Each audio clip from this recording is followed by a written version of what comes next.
반가. 안녕하세요. 공기파 박용덕입니다. 공인중개사법 기출타파 2022년 제33회 공인중개사 시험대비 해설 강의입니다. 22회 3번 문제 살펴보도록 하겠습니다. 자, 틀린 것인데요. 1번 개업공개사가 아닌 자가 중개사물에 대한 표시 광고를 하면 1년 이하의 징역이나 1,000만 원 이하의 벌금입니다. 이 광고라는 말 들어가는 거 시험에 반드시 출제됩니다. 2번에 보면 개업공개사가 의뢰받은 중개사물에 대하여 사무소 명칭, 소재지, 연락처, 등록번호, 성명을 명시하지 않고 중개에 대한 표시 광고를 한 자에게는 500만 원 이하의 과태료라고 했는데 이게 틀렸네요. 500만 원 이하의 과태료가 아니라 100만 원 이하의 과태료입니다. 성명, 소연 등 이렇게 기억했죠. 우리 핵심 비교 정리 프린트는 43번 맨 밑에 있습니다. 성명, 소연 등. 성명, 소연 등이 뭡니까? 성명, 소재지, 소연, 연락처 등, 등록번호, 명은 명칭이죠. 사무소, 성명, 소연 등 5가지 표시 안 하면 100만 원 이하의 과태료. 자, 그 다음에 3번 공인중개사가 아닌 자가 공인중개사 그 밖에 이와 유사한 명칭을 사용하면 1년 이하의 징역이나 1,000만 원 이하의 벌금이고요. 그 다음에 개업공개사가 아닌 자가 중개사물에 대한 표시 광고하면 1년 이하의 징역이나 1,000만 원 이하의 벌금입니다. 5번 자격을 취득한 자는 등록을 하지 않더라도 공인중개사라는 명칭을 사용할 수 있습니다. 왜? 자격증을 취득하면 공인중개사니까 공인중개사라고 할 수 있죠.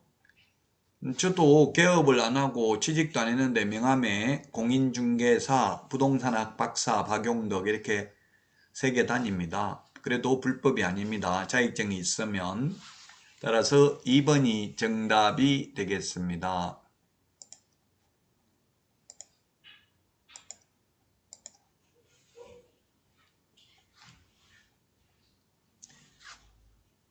다음 문제 보겠습니다. 4번입니다. 정정신청을 할 수 있는 사유로 명시된 경우가 아닌 것. 정정신청이라는 것은 처음부터 잘못 적은 경우 오타를 고치는 게 정정신청입니다. 변경이라는 것은 처음부터 잘못한 게 아니라 추후 합의에 의해서 내용을 변경한 경우를 말하죠. 자, 그래서 이는 기억에 변경이라는 말, 중도금 지급 변경일, 그 다음에 잔금 지급일 변경, 이거는 변경이기 때문에 정정이 아니라 사후 변경 신고해야 될 내용입니다. 그래서 정답은 기억하고 미음이 있는 게 뭡니까? 2번이네요. 2번이 정답이 되겠습니다. 네, 우리 그 핵심 비교 정리 프린터 14번에 보면 정정 신청할 수 있는 게 있는데 정정 신청 주지사 종목 이렇게 기억을 했죠. 주소, 전화번호, 휴대전화번호, 지가, 거래, 지분, 비율, 사가, 사무소, 소재지, 그 다음에 개업공개사의 전화번호 상호가 되겠고요. 그 다음에 종은 건축물의 종류, 목은 지목, 면적, 거래 지분, 대지권 비율을 정정할 수 있습니다.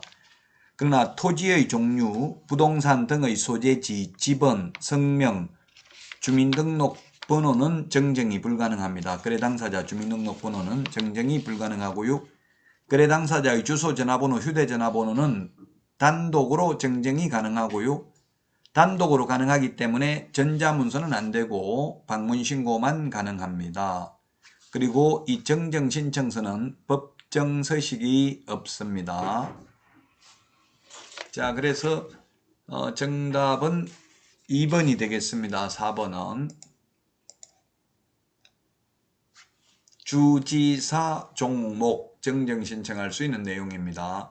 변경신고는 지분, 변경, 도면, 가기 이렇게 했죠. 거래 지분 비율, 거래 지분, 그 다음에 공동매수의 경우 일부 매수인의 변경, 일부가 제외되는 경우만 해당되고요. 그 다음에 거래대상 부동산 등이 다수인 경우 일부 부동산의 변경, 일부가 제외되는 경우만 해당되고 중도금, 잔금 및 지급일 변경 가능하고요. 그 다음에 거래 대상 부동산 등의 면적도 변경 가능하고요. 거래 가격, 공급가액 또는 옵션 비용도 변경 가능한데 공급가액, 옵션 비용은 단독으로 가능하므로 전자문서는 안 되고요. 그 다음에 계약 조건이나 기한도 변경이 가능합니다. 그래서 변경도 가능하고 정정도 가능한 것은 거래 지분 비율, 거래 지분, 면적 세 가지가 되겠습니다. 다음은 5번 문제입니다. 틀린 것이네요.